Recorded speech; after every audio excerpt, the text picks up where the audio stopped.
one direction, we'd like to see go in another direction, then line up over here to the right, and we'll pass you a mic and you can ask a question. And we've got some time here. We're a captive audience. You can stay as late as we want. Well, we can stay until 12 midnight. I don't know what time it is anymore. We've got George Maxwell here. So this is a pretty illustrious panel, okay? Late at night. Give these people a hand breathing.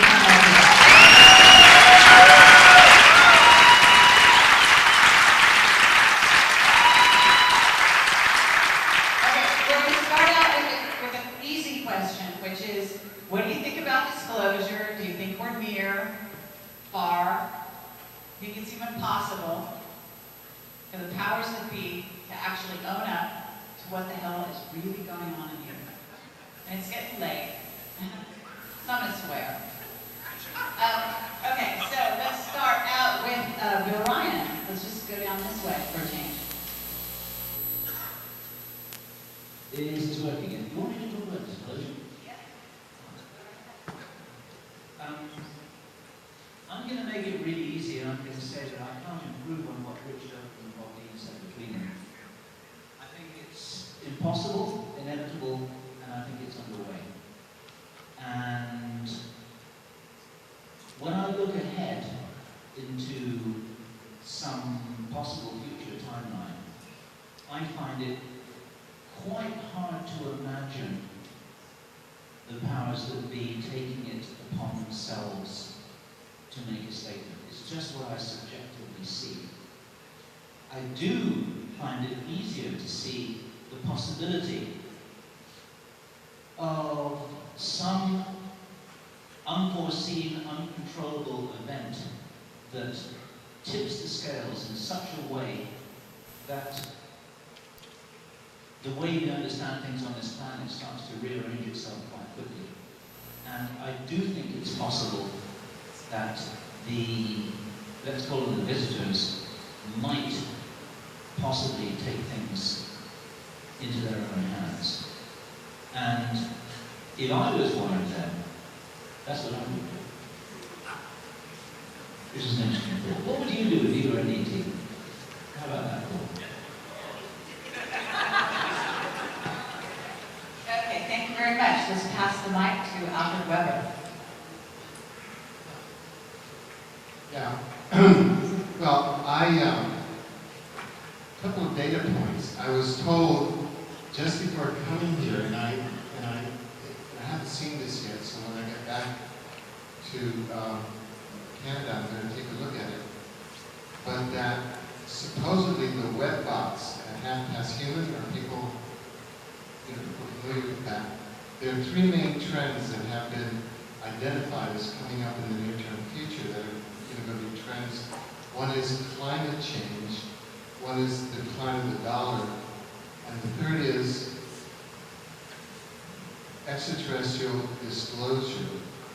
And what I was told is that, and I have to confirm by actually seeing the printout, but what I was told was that the discovery of life on Mars material, which we've been developing at exopolitics.com, was actually named as a trend that's about to skyrocket. In other words, that what we envisioned about a year ago, or about 9 months ago, when we began to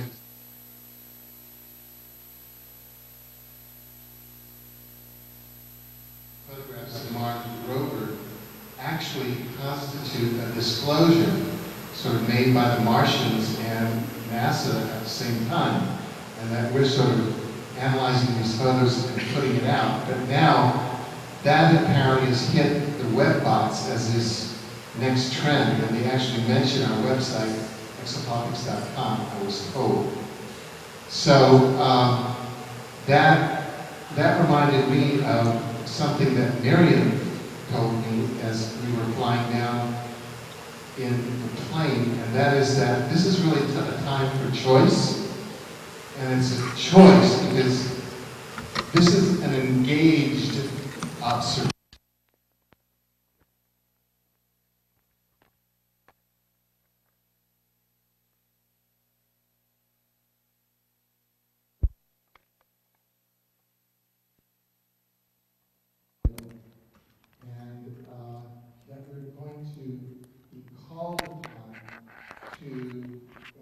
engaging and create a positive reality.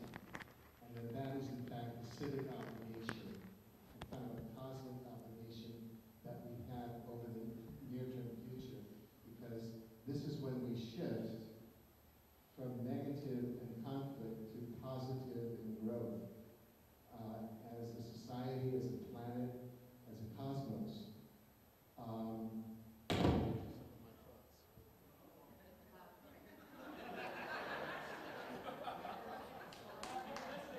I think we just lost. There's a shock went through that mic. They don't want you to hear what I have. Well, let's give it a shot, man. See if it's still working. Hello. There you go. 1, 2, test, test, there we go. No, this one's working. Thank you. All right, rock and roll. Okay, I have some very strong views about disclosure because my contacts with these tall blondes have been constant and very clear on this matter.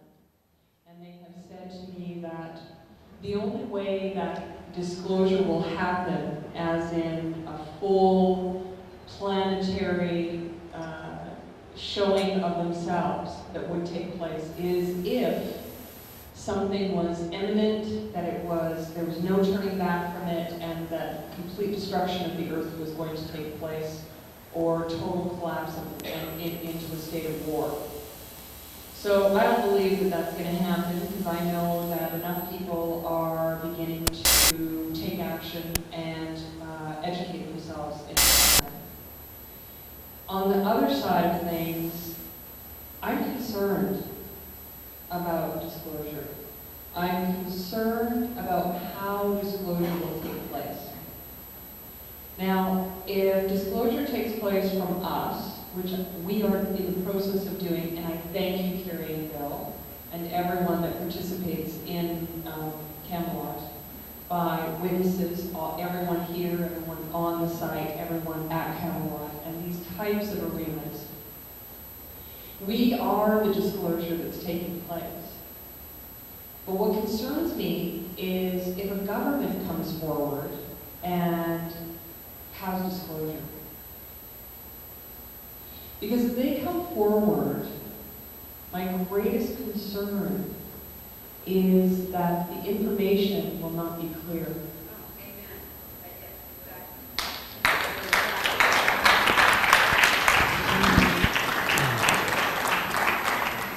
So I don't want to, I'm going to wrap this by saying that I pray confidently that disclosure will come from us.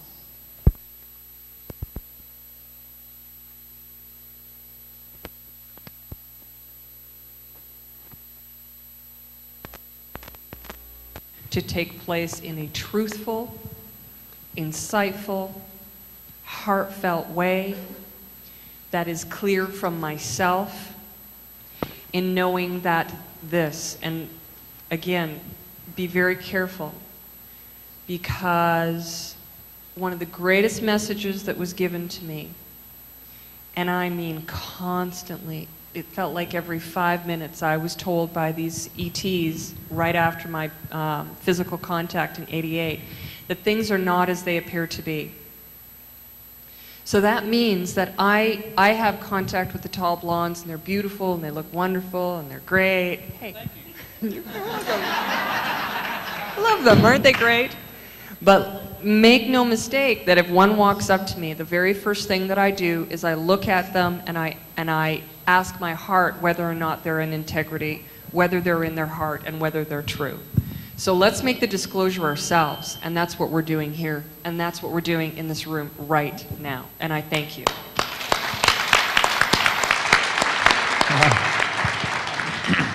All right, David Wilcock.